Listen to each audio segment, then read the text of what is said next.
The Fantasy Six-Pack Hour. With your hosts, Joe Bond. You're awful. And AJ Applegarth. It's Sin Shu Chu. It's a mouthful.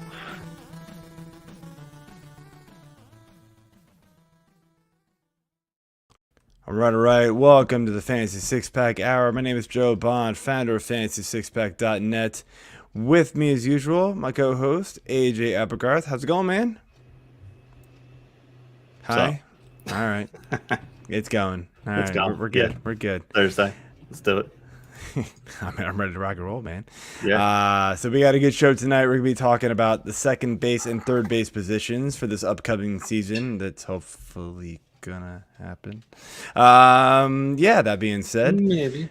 Yeah, right. That being said, let's just jump right into things because we got a kind of a deadline to hit for tonight's show. So just a reminder, hit that subscribe button, hit that follow button, that like button, whatever it is that you're listening and watching us on. Leave those reviews. We are very appreciative for those. And the next thing is I want to mention that I have a surprise coming down the pipeline, by the way, for those of you who joined the Fantasy Six-Pack series. I'm this close to lining up a prize for it. I can't say what it is yet because it's not totally confirmed, but I am super excited to be able to... There's something... but I can't tell you what it is. No, so a little teaser. But that being said, man, obviously that league is on Fantrax, and I love running my leagues on Fantrax. The player pool is deep, customizations are plentiful, and it is free. I mean, everything that you can get for free in that league is insane compared to what you get in other places.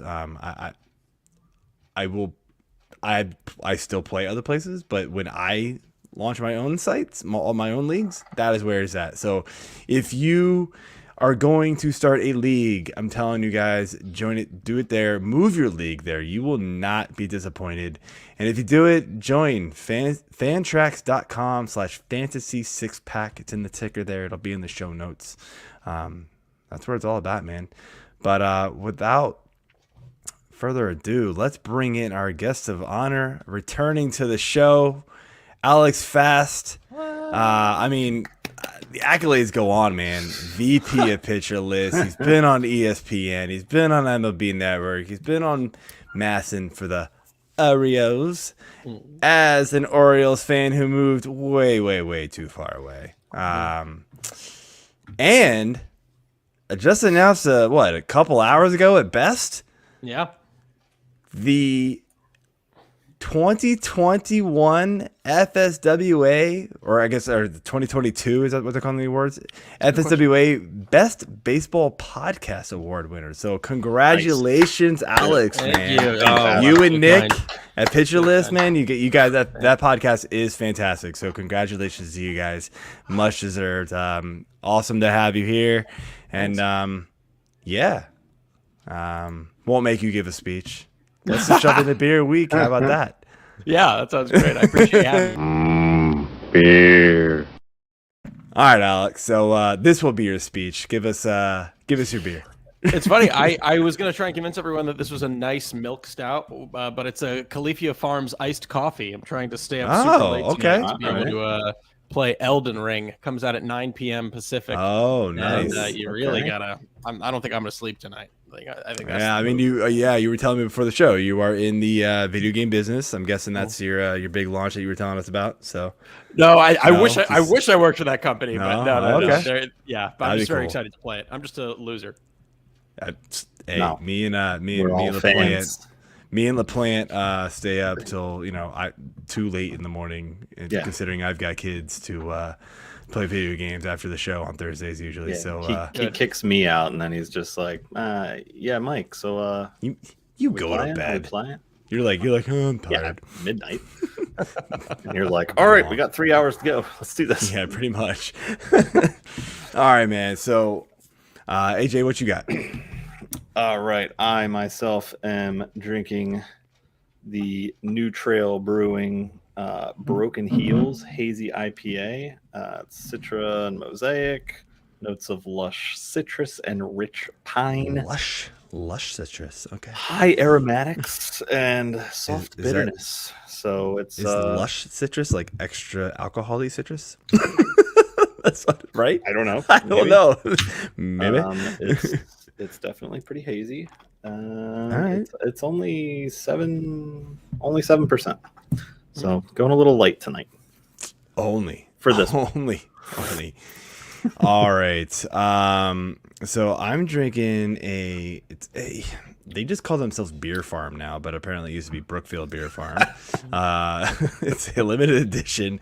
I wrote down the name wrong, actually. It's called Macro Burst, but it's their West Coast triple IPA, and their cans have changed. They're all like pretty boring and plain. This one's actually pretty cool. But it is an 11%er, so I did not go light today. Very nice. Okay. I actually only gave this one a 3.5 though. Like, this is one of the worst triple IPAs I've had, and I blame it on the West Coast style. Sorry, Alex, I do not like West Coast IPAs. Not my bag. But I figured this was like $13 in the store for a 4-pack of 11%. Maybe that was the reason why. That's probably sounds like. But I was like, you know what? I'm gonna give it a try for that price, because that is super cheap for a 4-pack of anything like this. So, but yeah, 3.5, not bad, but it wasn't the best. So, anyway, let's jump into the show, man. So I want to start off with a little bit. RazzSlam just started. I know you are in it. I guarantee my league is way behind you. Yeah. We're cooking, so yeah. No, we're the slowest league by a long shot. So, are you in Yancey Eaton's league? No, we're in round 90. I don't know. Yeah, and Yancey Eaton was tweeting today on Twitter saying that he was also in the slowest league today, so maybe you guys are in the same one. No, we're not. Well, I don't think so, but I figure no, we're definitely not. I would have recognized him. You'd recognize. But anyway, Yancey, yeah. So, what to ask you, like, what pick do you have, and who have you drafted so far? I got assigned the 12th pick, which was not my favorite. It's not a great place to pick, especially in a best ball, which can be a funky format, right? Like, I never really know what the room is going to do when it comes to pitchers, when it comes to a best ball, right? Agreed. A lot of people like to push them down.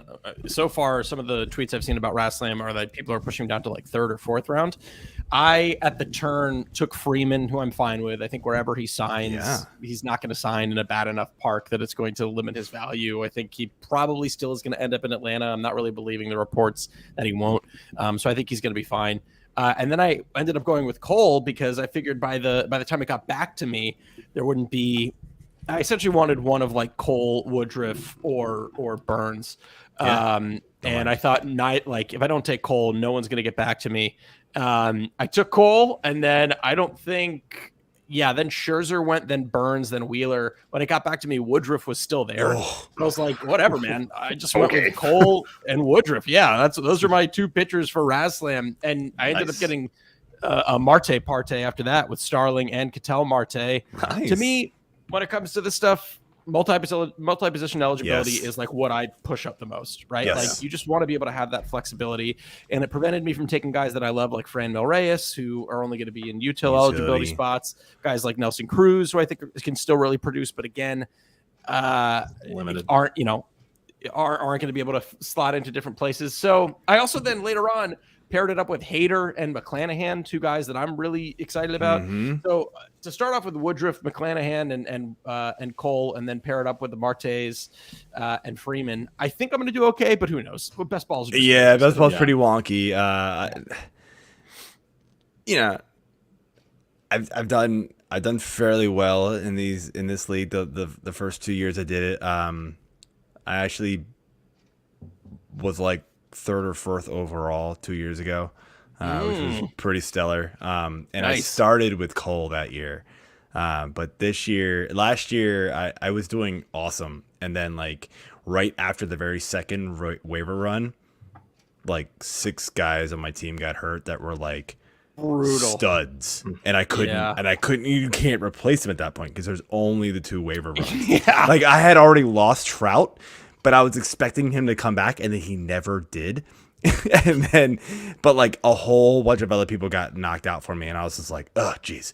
But yeah, so I've got the second pick so far. I started with Trey Turner, Bogarts. I go early catcher because I want to lock that in the best ball. So I went Will Smith, Abreu, Castellanos. I've waited on pitcher big time here. Peralta, Barrios, mixed in Cody Bellinger. And you know what? I went for it, man. Chris Sale. I have no problem with that. I mean, round 9, I was like, you know what? At that point, like the upside with him is massive. I was mad. I wanted Hendricks or Hader where I took Peralta. They went the 2 picks before me. Yeah, so I think you kind of already covered what your strategy is. It's sort of just, multi-position eligibility. But so let's move on here to our second base position. And first question we've got for you, man, is with Marcus Semien. To me, like his career has sort of been up and down. He's had some pretty big years, pretty meh years. And then, of course, last year at 30 years old, bombed 45, just crushed it. Now he's in Texas. I mean, what's the realistic expectations for him this season? A great question. I was looking at to Marcus Semien today, and like ever since Joey Gallo talked about the fact that the new park was really terrible for power, I've been really scared about any kind of offensive output from really anyone who isn't Adolis Garcia. Marcus Semien has obviously shown that kind of power, but it's a different kind of power, right? He's not like a guy who's at the top of the barrel rate charts every year, the top of the max exit velocity charts. Although I did think that it was a little bizarre to see such a large difference. Was it him? I think there was one guy who I was researching who had like a really large difference between his max exit velo and his no, that was another guy we're going to talk about later. That's a good little tease. Park factors can take like a few years to stabilize too.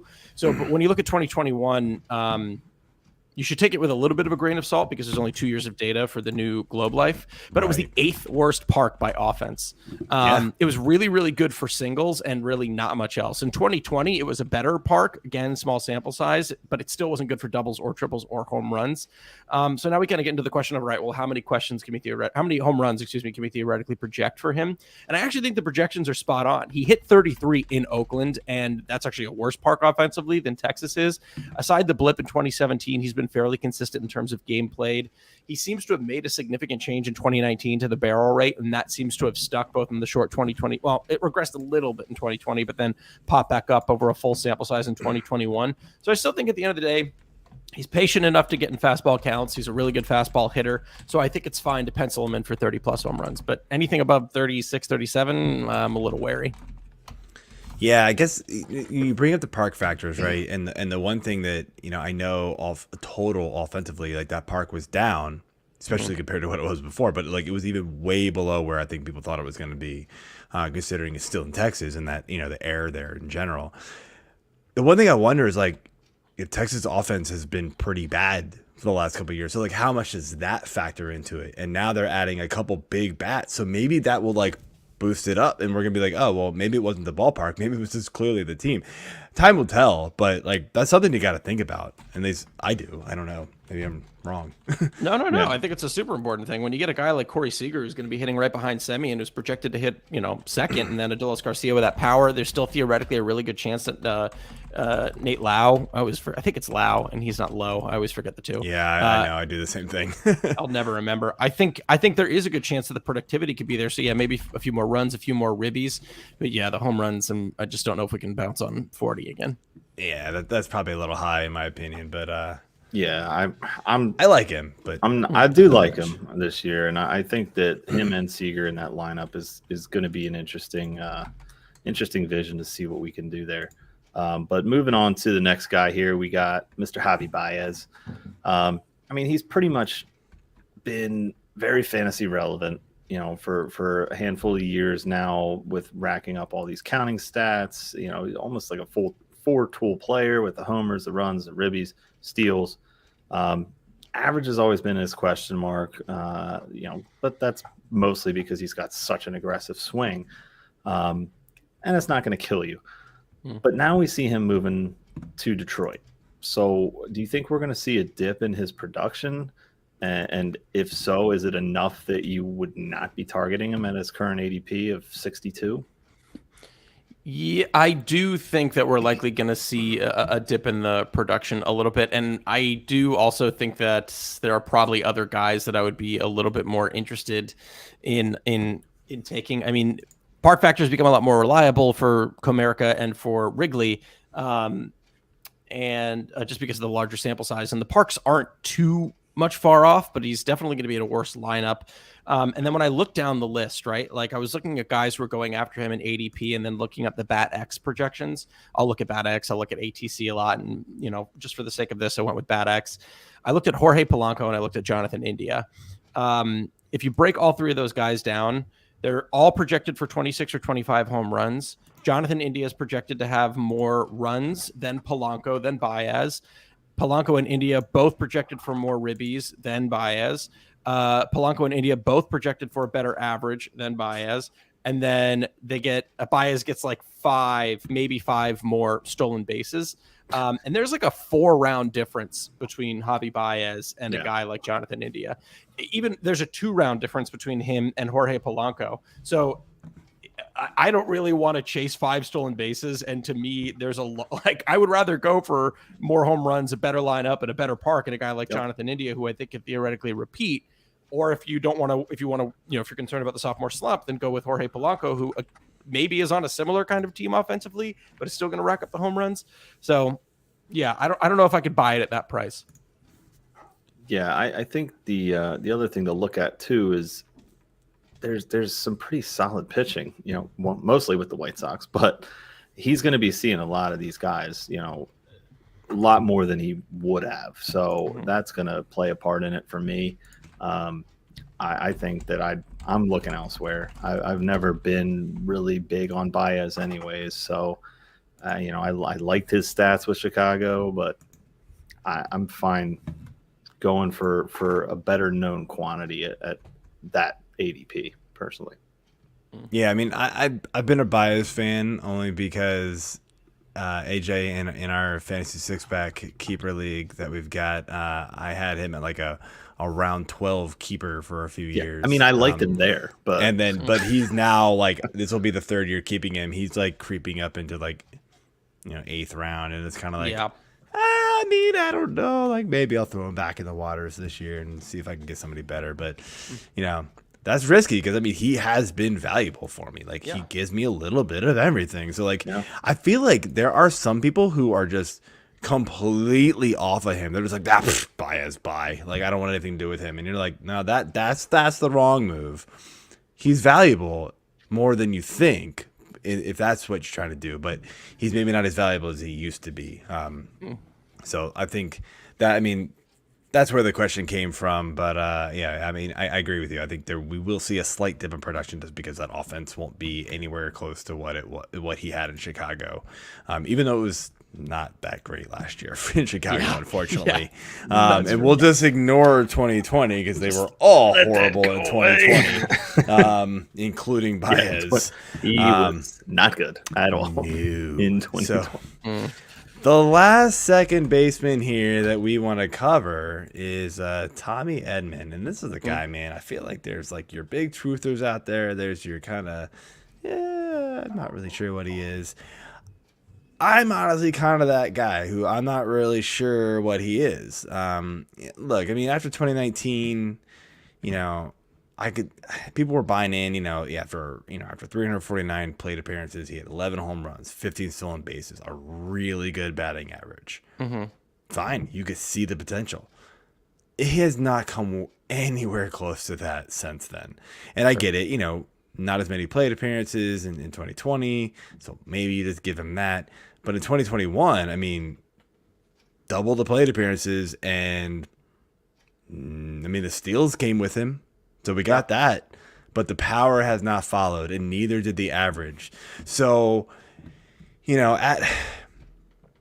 he's still got a fairly pricey ADP because I think there are those people out there that think he could be the next, true power speed guy, maybe next 2030 guy type thing.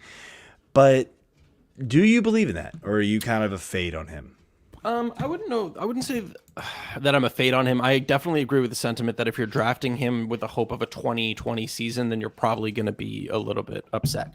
I don't know if I necessarily kind of believe in those power comps, but I think like if you realize what you're getting, which is stolen bases, I think you're going to be fine. Steamer has like 15 guys who are getting 20 or more stolen bases. He's one of them, and only 9 of those guys are slated to have an average over 260. And Tommy Edman is the last of that tier when it comes to ADP. Stolen bases are so rare and inconsistent compared to like home runs. And he was the guy that I was hinting at, that he has a really large disparity between his max exit velocity and his average exit velocity. So yeah, maybe there is a step forward. Maybe there could be a 2020 season there. But I feel like if you're just banking on a guy who's not going to kill your average, and you find yourself in like around pick 100, 120, you don't have many stolen bases, he's a good option, because after that, we're talking about, Miles Straw. We're talking about Akil Baddoo. We're talking about Manuel Margot. We're talking about guys that could theoretically only be, well, I don't want to say only be guys for stolen bases, but could theoretically be a little bit worse for your average, right? Oh, Tyler Chisholm. Wade. No. Right. Chisholm ain't bad. Say it again. What about Chisholm? Chisholm, yeah, but Chisholm's not bad, but I think he's actually going ahead of him in ADP right now. Maybe I'm wrong. That's not where I got him on my rankings, so I guess I just kind of trusted my rankings a little too much there. But yeah, he's going a little bit ahead. He's going about a round ahead of him right now. Interesting. All right, that's not how my rankings got it, but that's all right. So you've mentioned the average exit velocity and the max exit velocity a couple of times already. I want to ask you, like, there's been I've seen debates on Twitter about it, right? And people coming out being like, don't trust max exit velocity. It doesn't mean anything. What does that mean to you? Like, I mean, I get it. Like, you can hit the ball really hard just a few times, so your max exit velocity is, huge. But yeah, maybe just if you're just sort of an average type hitter, you're not going to have that, consistent exit velocity is going to keep you up in that upper echelon to keep that power going. What do you think about that? I mean, I'm trying to see if I could pull up, like, every once in a while, it's like, let's see. Oh, here we go. Pull up the max exit velocity leaders and see if these guys are good home run hitters, right? Like, let's just see if it passes the eye test. Right. So here's the 1 through 10 on the max exit velocity in 2021. Stanton, Machado, Judge, Ohtani, Alonso, Soler, Cruz, Guerrero Jr., Jonathan Scope, which is very interesting, and Miguel Sano, right?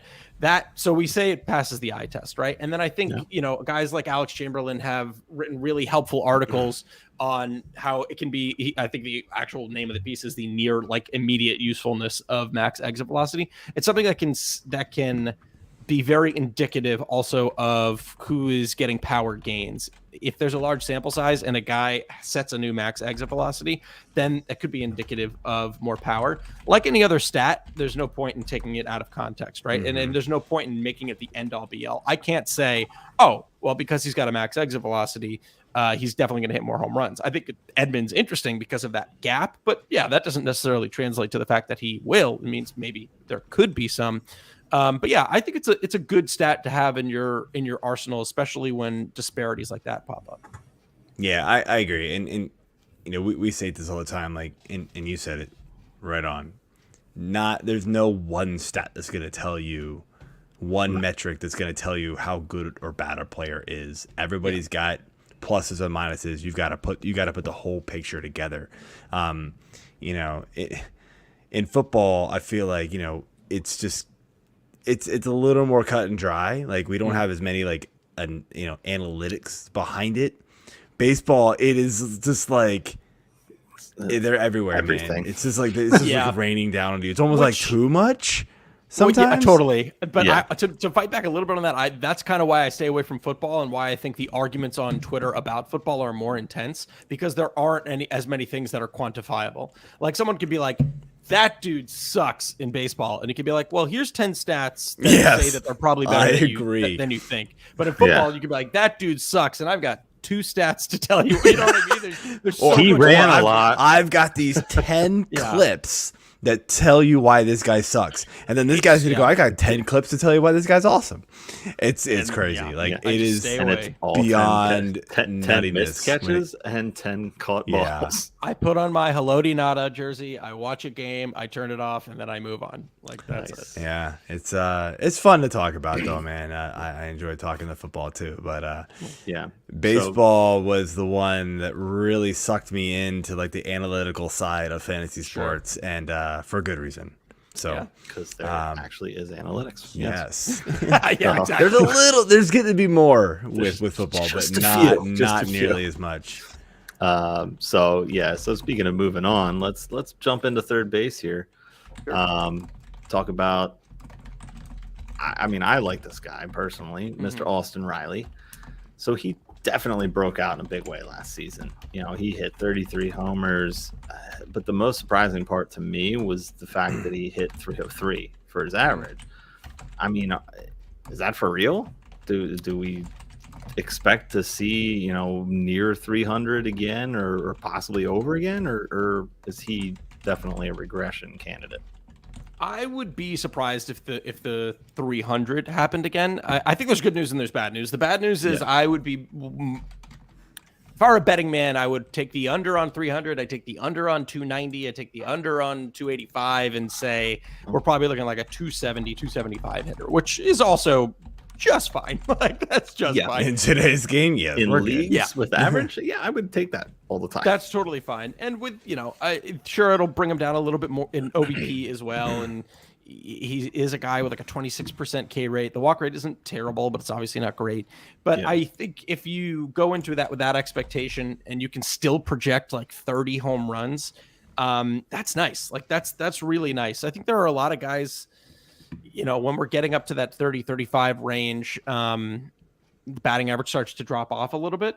So there's a good mix there. You're obviously, like we said, not going to get much from stolen bases, but you are going to get a fair amount of runs and ribbies too. So I think a good step in average could be there.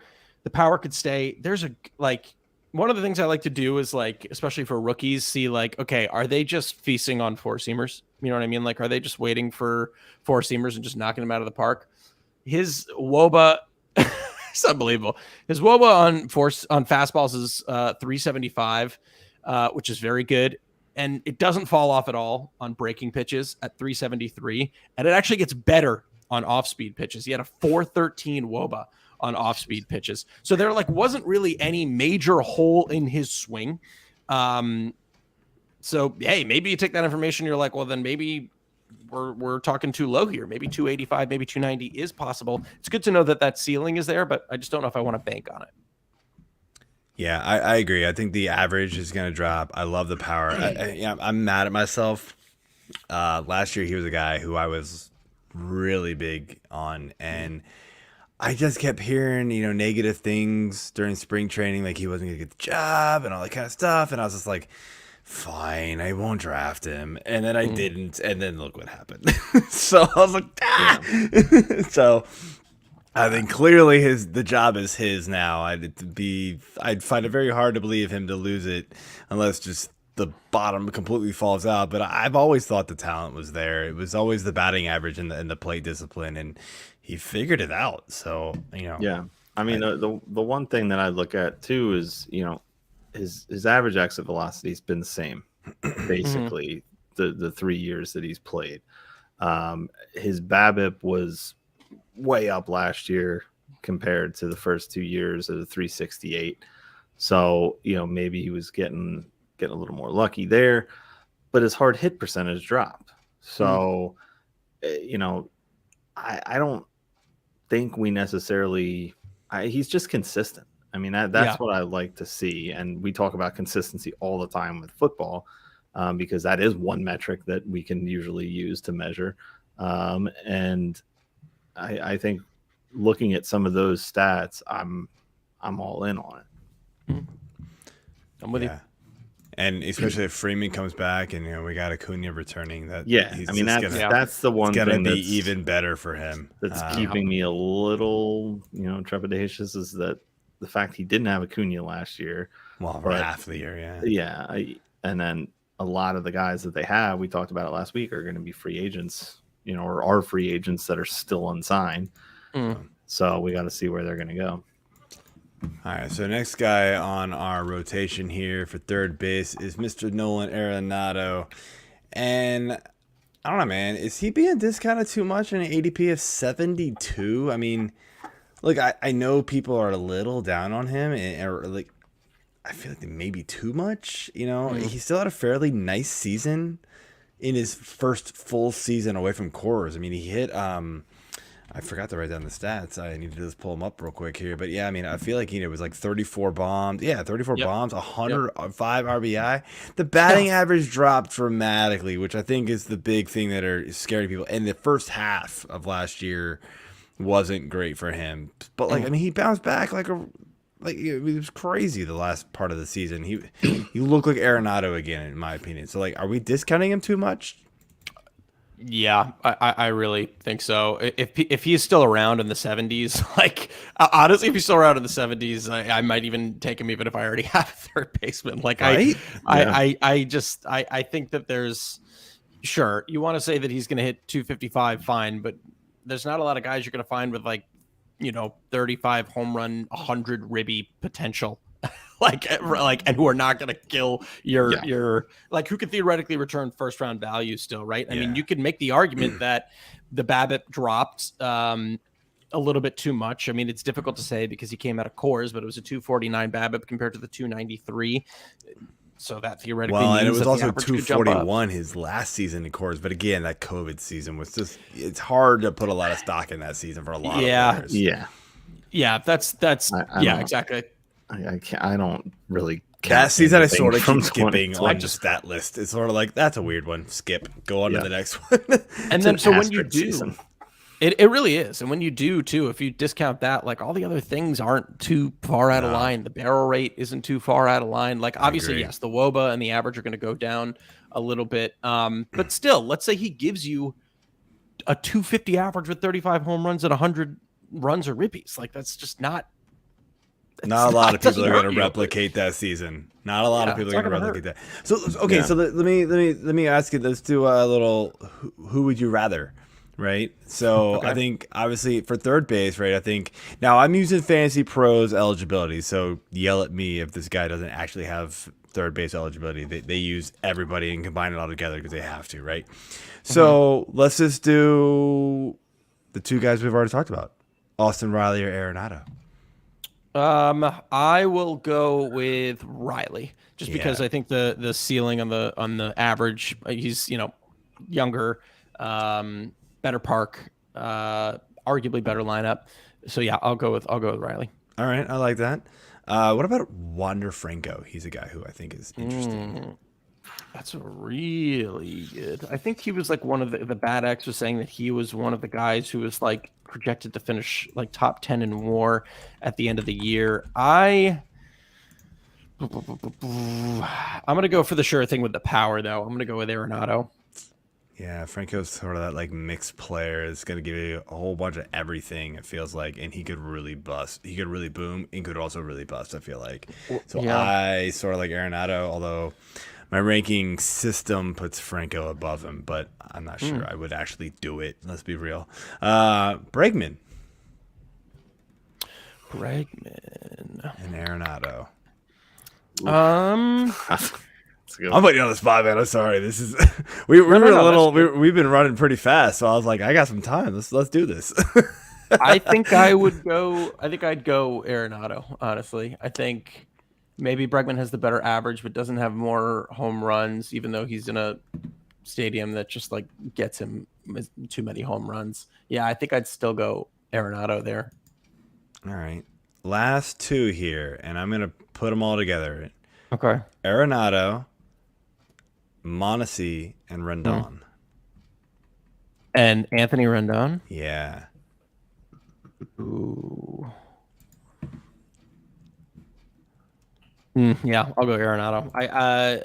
Mondesi, you're just going to get the stolen bases, and Lord knows you don't want to deal with the injury risk. And honestly, same thing with Rendon. I mean, great upside, but the guy can't stay healthy the past couple of years. So Arenado's shown a lot more consistency with that. So let's say you lose either of those guys. Theoretically, if Rendon plays a full season, I could see him outperforming Arenado, but the replacement that you're going to get off the wire when Rendon goes down is not going to be enough cumulatively to surpass Arenado in my mind. So I 100% agree with you on Mondesi, especially with the injury stuff. And I agree with you with all the picks, actually. I'm 100% spot on with you. I will say this about Rendon, and it actually surprised me because I had the same thought as you until I dug into it a little more. Yeah. He, except for last season, he has played 146, 136, 147, 156 games. And then even in 2020, 52 out of 60. So he's actually played a ton of games. I mean, 136, 146, not full seasons, but like... No. That's a massive amount of... It shocked me. Because I always have this perception that he's injured all the time too. It's the early career. It's really not the case. In 2013, he only played 98 games, and then he only played 80 in 2015. But between those, 153. Maybe that's his peak. Maybe, I mean, he's obviously going to be at the wrong side of 32. But then also, you're right. I mean, maybe it's just my recency bias kind of getting in the way there. Yeah. It's a great point. It shocked me too. I clearly would too, but I'm all on the early. He was injured early in his career. He's washed up, even though he's not. But I mean, hell, he led the league in ribbies in 2019. So I mean, like, dude, if we're gonna put injury bias on anybody recently, like, should we put it on Mike Trout? Yeah. Right. I mean, like, why is everybody still drafting Mike Trout in the end of the first round, early second round? Because it's Mike Trout. But this guy has played, less than a full season the last 2 years. 140, 138. 2020 was basically a full season, but then last year 39. He just demolished you. 2017 only played 120 games. Like, oof.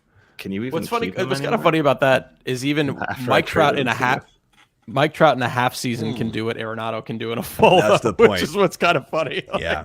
So here's the thing. Like, I feel like Trout has more value in like a roto league than he does in a head-to-head league. Because and I'll be honest, I play in more head-to-head leagues, and so does AJ. But we understand, the differences, and so in Trout in a roto league is fine. He'll get you get what you get from him, and then you just move on and get the rest, right? Yeah. You would love a full season from him, but good luck.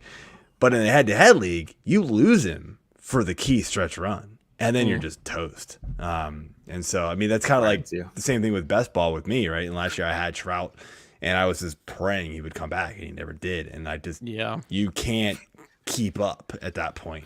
No matter how many points he gave me early on, I couldn't keep up. So, yeah. All right. So moving on here, the next guy we got, Mr. Yoan Moncada. I mean, just 2 seasons ago, this guy was basically a top third base player. 25 homers, stole 10 bases, hit 315. That's something that you love to see from anybody in general. Let alone from somebody you 24 drafted. years old. Somebody you drafted where you took Moncada or picked them up off free agency. Since then, though, things have gone south pretty quick. I mean, are we thinking that there's room for a bounce back here, or are we hoping for it and just not going to get it? What do you think about Moncada? I think so. I was really excited in 2019 because there seemed to be like a clear hole in his swing, and he was just getting like really taken advantage of with breaking pitches and off-speed pitches. Right, just a guy who was like great fastball hitter, and then they were like, oh, we're just going to throw him all this other breaking stuff. Couldn't do it. And then 2019 came around, and I remember early on being like, oh man, he's like actually figured out the breaking stuff a bunch.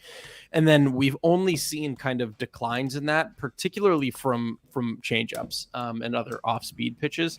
The swing strike rate on the pitch went up, the kind of in-zone swing and miss on the pitch went up, the barrel rate on the pitches went down.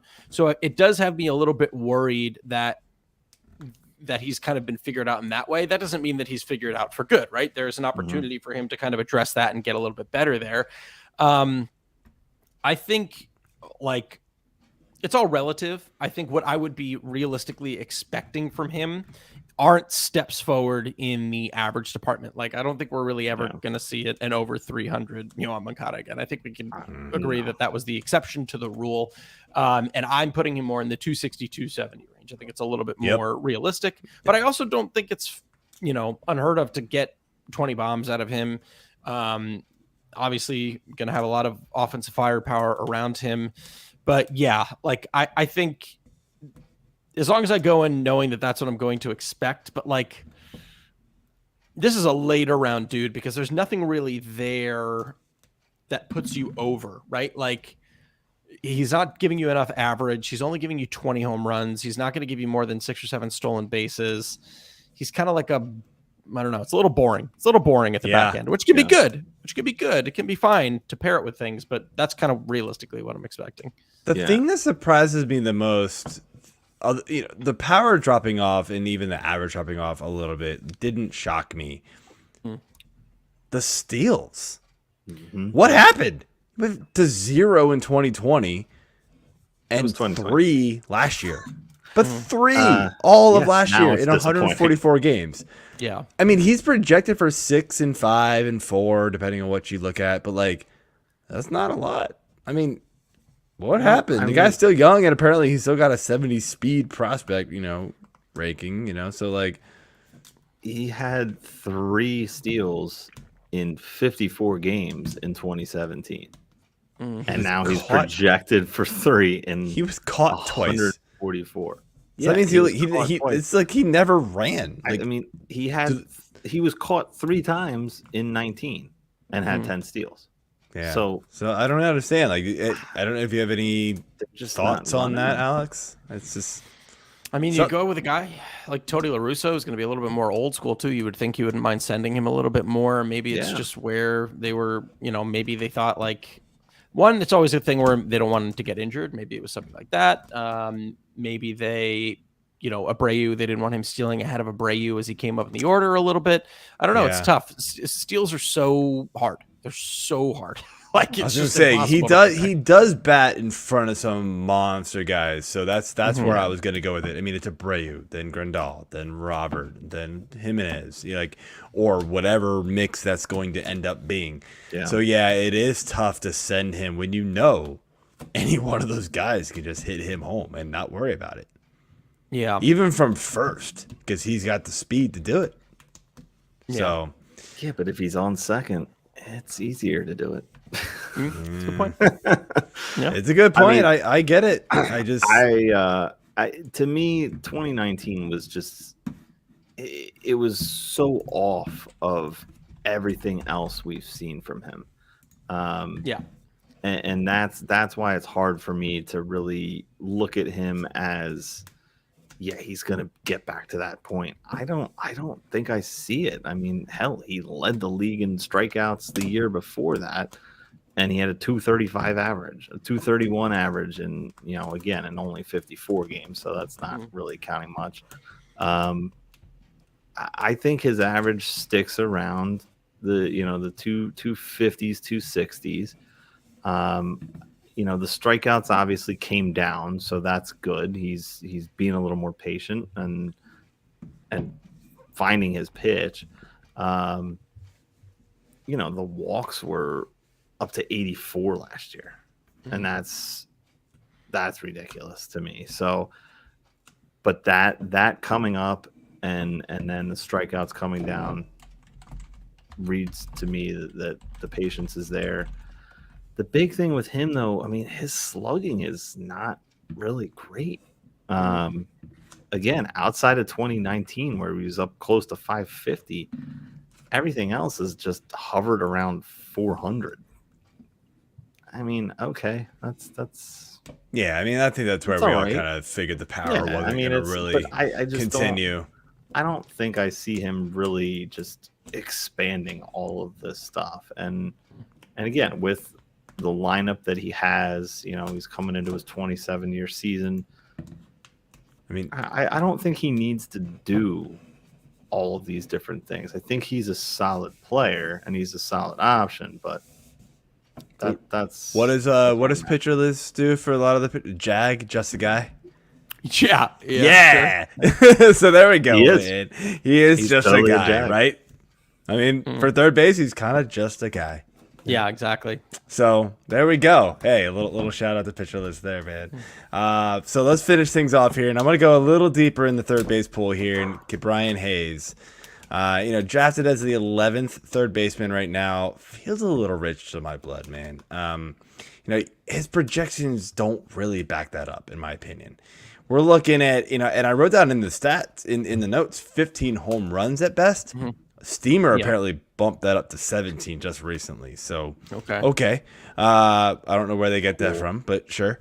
But I'm still going to go with 15 at best because that's pretty much the other two that have him at best. And then 12 stolen bases at best. Mm-hmm. Mediocre batting average, not a lot else going on. Why is his ADP so high? Yeah, I think if he's at the 11th third baseman off the board, that's not really for me. I have him more like 15, 16. I think where Brian Hayes becomes valuable for your team is another 10 steals is not bad. 10 steals is going to be beneficial to you. So if you are really, really hurting on steals, he's not going to hurt you, right? His average is not going to hurt you. He's going to stay in the lineup because he's got plus defensive ability. So I think if it's a late in your drafts and you're like, oh man, I'm at the bottom tier and I need something in a roto that's going to get me a little bit more competitive. Or if you're, wanting something that's going to push you a little bit higher, whatever it is, late in drafts, 10 steals that isn't going to actively hurt you in other categories isn't bad. But yeah, he's not really a guy. I would be worried if I was getting into drafts and it's like, okay, it's getting down to Brian Hayes and maybe one other dude, then I've waited too far. I want to shore things up a little bit before that.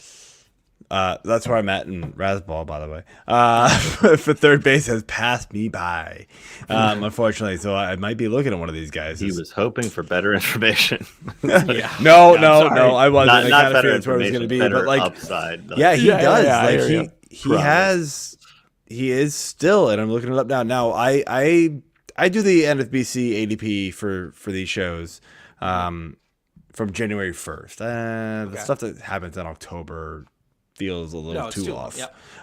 So I do the last 2 months, which could still be almost a little too far off, but still 11th overall.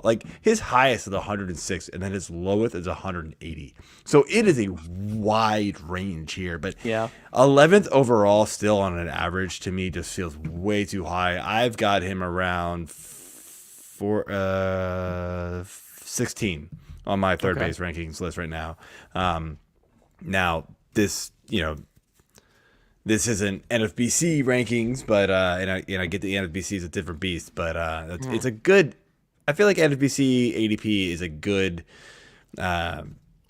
solid ADP to use because if you try to do the conglomerate of ESPN, Yahoo, CBS, Fantrax, it's just all over the place. This is legit players grabbing guys where they should go. But I will say you might want in that case you might want to use Fantasy Pros because it does fit your argument better. He has 15 third baseman overall. Does he? So all right. Yeah. No, but I'm saying, hey, you could whenever you pick your poison if you want to make yourself look great. Hey, man, whatever, it doesn't matter. Yeah, I mean the maybe it makes you look smarter than NFBC guys. Yeah, no, just kidding. Sorry, and all the NFBC guys. I'm sorry, Todd Zola. Don't yell at me. We already know that that's not true, so it's okay. As I proved last week with Todd. Yes, correct. I suck at NFBC formats. Outside of cut line, I'm good at cut line. Everything else like suck. I mean, the thing I look at with Brian here is we haven't seen him in a full season yet either. So I'm interested to see, what happens when he's an everyday player. We only had 96 games last year, 362 at bats, still managed almost 50 runs, good amount of hits. I mean, the average was, it was, serviceable, 257. Yeah. So I want to see a little bit more. I'm not necessarily jumping ship here to like go out and get the guy. But if he falls to me in the right spot and I've already got a starting third, I wouldn't be opposed to taking him as a corner infielder. Yeah. And just seeing what happens, if he's hanging around. But I'm with you. I don't know. I'm with you. Yeah, I just feel like there's people taking him, especially people who, miss on those top guys, and then they don't want to take the Mondesies and the Rendons and the Bryants and LeMahieus. They're just like, oh, let's take Brian Hayes instead. And I kind of feel like that's what's happening in NFBC, where they're just kind of like, I don't want any of those guys because there's too much risk there.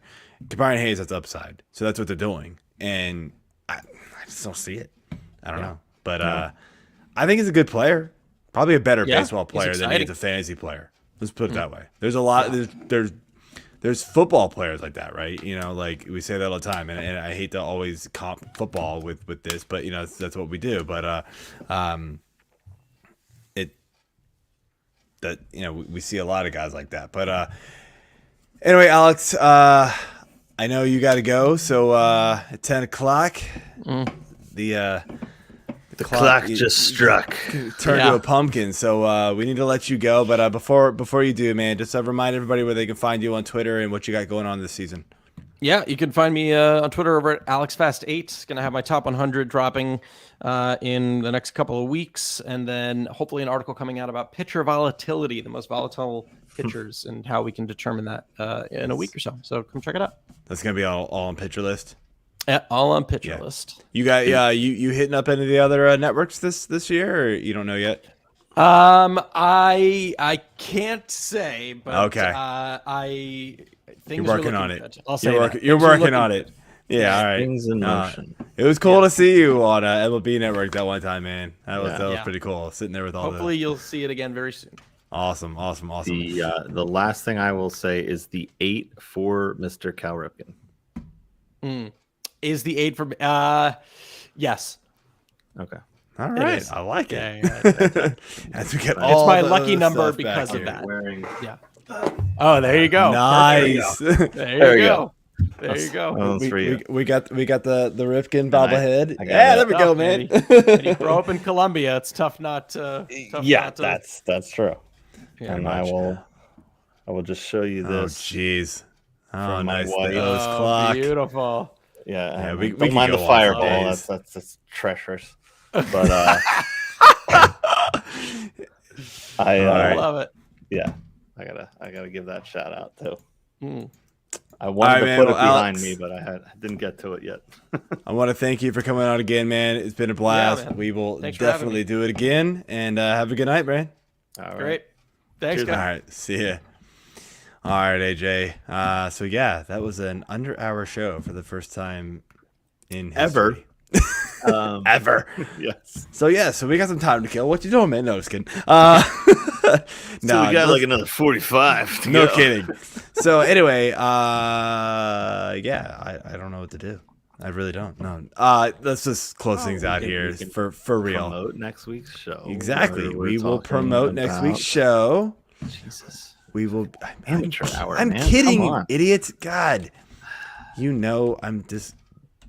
Whatever. We will be talking next about week shortstops with Mr. Matt Williams, who, by the way, was just on the On Deck Circle podcast Tuesday night. So go back and check him out, talking some Dynasty. So that was pretty cool. I when I saw that, I was like, hey, making the rounds on Fantasy Six Pack. I love it. Yeah. So Matt Williams, friend of the show as well. Good guy. I love having him on the show. We'll be hitting up the shortstops, which we used to pair with second base. Don't you remember that, man? How have times changed? But man, shortstop is loaded. Funny that so it's his own show. Still has to be teamed up with somebody else. Yet shortstop, not so much. Yeah. Well, third base and shortstop switched. But also, again, if you're still listening and watching, thank you. And just hit that subscribe button, the follow button, the like button. Leave those reviews. 5 stars only, please. That's good. Do whatever you got to do, guys. We appreciate all the love you give us. And, thanks for listening. Let's close it out, shall we? Cheers.